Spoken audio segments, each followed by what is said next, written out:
I would like to start out with a small confession.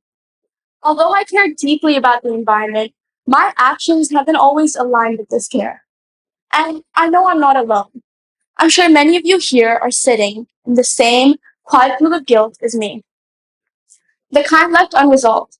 The kind that sits somewhere between intention and habit. A few years ago, I bought a top I was completely obsessed with.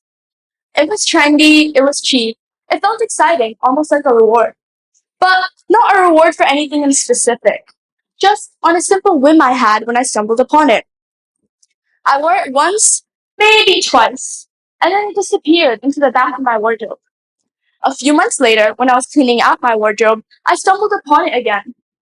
Still perfectly wearable, still basically new, and yet I felt nothing. No excitement, no attachment, just a strange emptiness.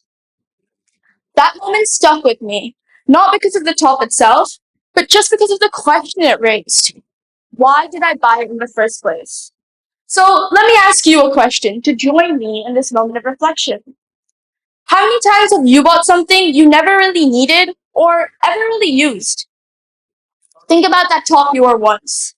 Shoes that hurt, but looked good online.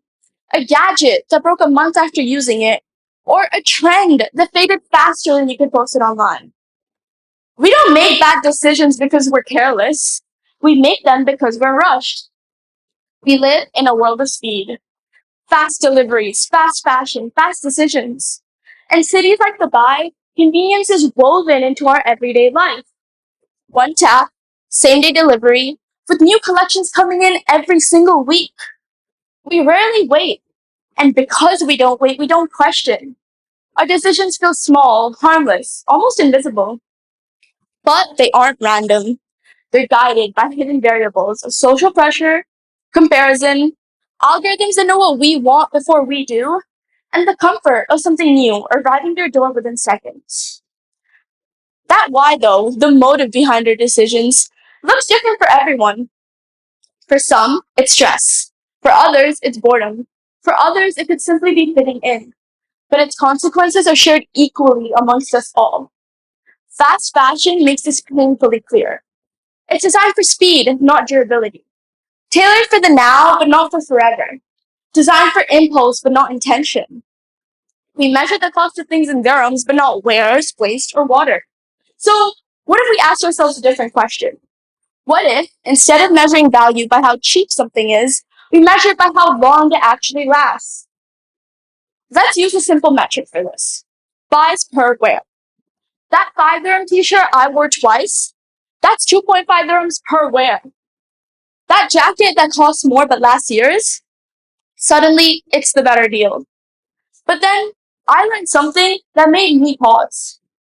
It takes 2,700 liters of water to make that single cotton t-shirt.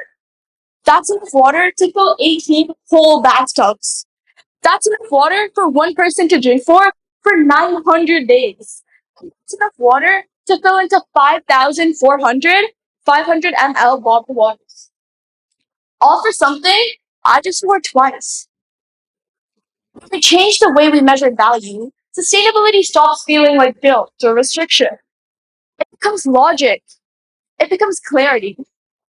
But the story doesn't end when we stop wearing something. That's when most of us stop thinking and where the consequences really start to begin.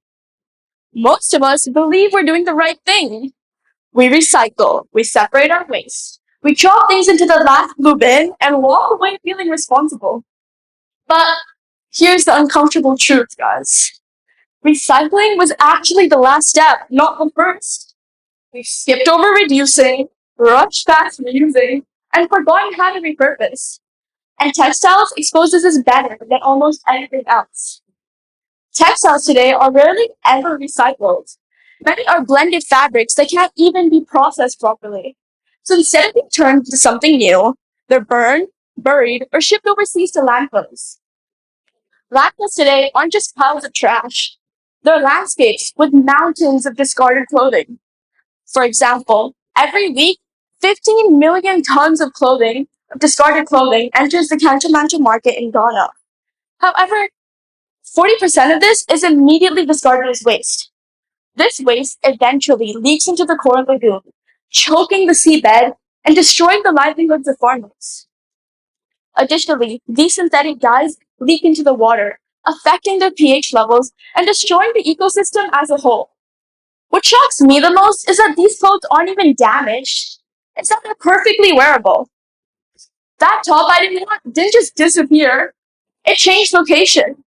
Somewhere else, far from the glossy advertisements and air-conditioned stores. Someone else dealing with the consequences of my small decision. But there's a part of this equation we haven't even considered yet. Before I even saw it in the landfill, before I even saw it on that shelf. The people who made them, the garment workers. Garment workers often work extremely long hours for low pay. They produce clothes at a speed no body was ever designed to maintain. When trends change, they absorb the pressure. When prices drop, they pay the cost. Fast fashion isn't just fast for them. It's exhausting. It's repetitive. It's relentless. So every rush purchase carries invisible labor stitched into it. So when we buy something we'll just wear once, it isn't just wasteful. It's dismissive of labor, of resources, and of time. At some point, I realized the problem isn't just what we buy, it's how we think about the after. So I started asking myself a different question altogether. What if throwing something away wasn't the end of its story? What if every product was designed with a second life in mind? Upcycling forces us to slow down. It teaches us to see value where we were first taught to see inconvenience and rebuild a relationship with what we already own. This way, objects stop being temporary. They stop being disposable. They start becoming resources. And this is where everything connects. Because sustainability isn't failing because people don't care. It's failing because we keep measuring the wrong things. We measure value in price, success in growth, value in price, convenience and speed. But sustainability lives in the balance. Carbon in versus carbon out. Consumption versus regeneration. Cost versus true value. Right now, these numbers aren't balancing. We're taking in way more than we can give back. But the moment we start measuring differently, by durability, by reuse, by circular design, this equation begins to shift. This approach ensures we build on the fabric with the end goal in mind. And once exhausted, it can be fully recovered and kept in a continuous loop. This approach ensures sustainability isn't just an abstract concept. It's something practical, something we can apply into our everyday lives. I still buy clothes. I still enjoy nice things. But now, I pause. I ask myself, will I be able to wear this again and again, or just once? Can this have a second life after me? Does this choice actually add up? That pause, that moment of awareness, it's powerful. Because the most meaningful change doesn't start with doing more, it starts with choosing better. And sometimes the most sustainable thing we can do, and something we can all apply into our daily lives, is to simply stop and think before we buy. My name is Ananya. Thank you.